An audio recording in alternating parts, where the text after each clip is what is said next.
Hi everyone, welcome. Today I want to explain to you what hovering is, or prop hanging, but to start with, let me demonstrate what that is. So this is basically hovering or prop hanging. The plane is just stood still in pretty much the same spot and hovering, kind of like a helicopter, but just staying in exactly the same spot. So that's all it is. It's an extremely exciting maneuver. I absolutely love it. I could spend a whole flight just stood there hovering a plane, and it is quite difficult to do. It takes a lot of practice and a lot of time to get used to it. But we've gone through the Harrier before, and essentially it's the same as a Harrier, but if you like, it's a very high alpha Harrier. But basically the key to prop hanging is to get your throttle right. Like I said before, in 3D, throttle management is the most important thing. If you get your throttle spot on, then basically everything else becomes a lot easier. If you don't, then you're going to have to work very hard on the ailerons, the elevators, and the rudder to keep the plane staying there. But basically all it is the plane is stood vertically. There's no real setting on the throttle. You're constantly putting or sort of managing your throttle all the time. So if the plane is dropping, you need a bit more throttle. If the plane is climbing, you need a bit less throttle. But you have to be very, very soft on the stick. You can't do sort of too big movements, otherwise the plane's just going to be all over the place. You always need to hold a little bit of right aileron. Each plane will differ how much aileron you need to put on, and that's because of the natural torque of the motor. The plane is going to turn to the left or roll to the left, so you're always going to be wanting to put some sort of right aileron. And if the plane comes towards you, you need to put down elevator to push the plane away from you. If the plane is falling away from you, you need to push up elevator to bring it back towards you. And if the plane starts to fall or stall to the left, you need to put right rudder to correct it. And if the plane starts to fall to the right, you need to put left rudder to correct it. So it is quite simple. Well, the concept of it is actually quite simple, but to practice it does take a lot of time and it's not easy. So let me show you again. So the idea is you take off and you get your throttle just right. As you can see, I'm putting a little bit of right aileron, and I'm just using my rudder and my elevator and my engine power just to try and keep the plane pretty much in exactly the same spot, and the plane is just standing there. To practice it, the best thing to do is to come in from a Harrier into a hover. So I'm just going to bring the plane around.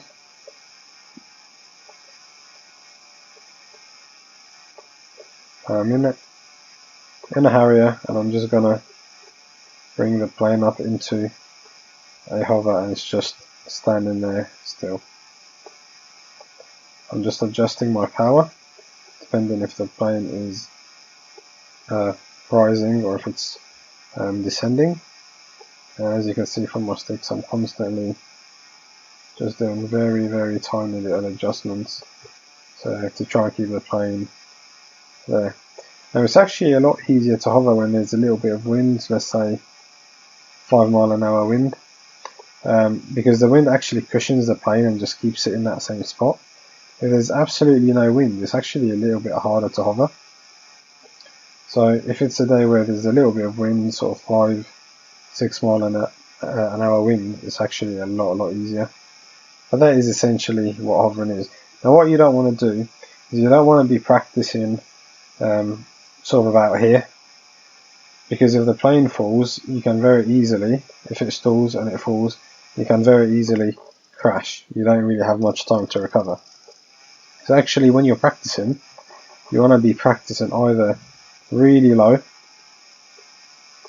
so low that if anything does happen, the plane just falls and nothing crashes,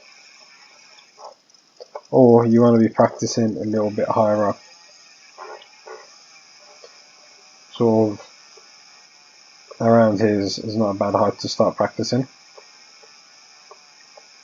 because if you do fall over, you have enough power to enough height to go out of it. But essentially, all you're trying to do is just keep the plane staying there. If the plane falls to the left, you put right rudder, and if the plane starts to fall to the right, you put left rudder. Same if the plane's coming towards you like that, you put down elevator, and if the plane's going away from you, you put up elevator.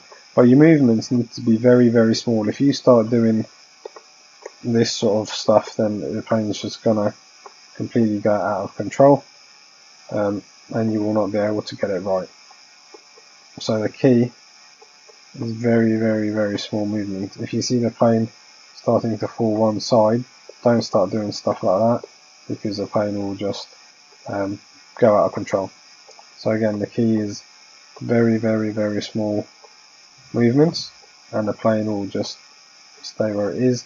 Practice nice and low, too low, because then if you fall, nothing happens. Or practice fairly high, but don't practice in sort of that, about that height. Is probably something about there is probably about alright. It's a bit much actually. Around there is not a bad height, but if you do go a bit lower, so if you are practicing around here and the plane stalls, you're just going to crash.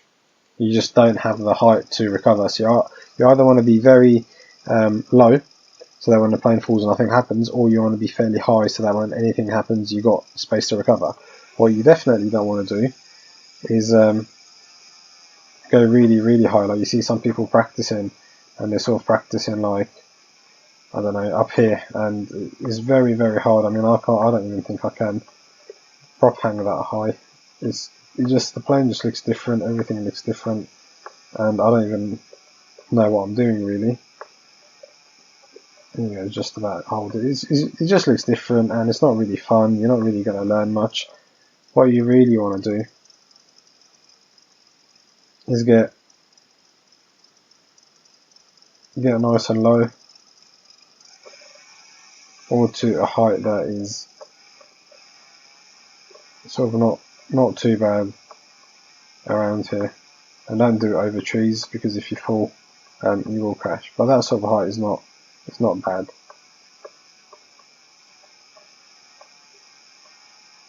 Like I said, the best way to enter is through a Harrier. So you just Harrier in the plane, and then all you do is put more power, then relax your elevator, and the plane will just stand right there. When I prop hang, I like to do prop hang as low as I can to the ground. If anything happens, the plane is not going to crash. But that's essentially what it is. It's just a very, very high alpha. Now, it's good to practice with the belly facing you as well every now and then, because your controls actually change.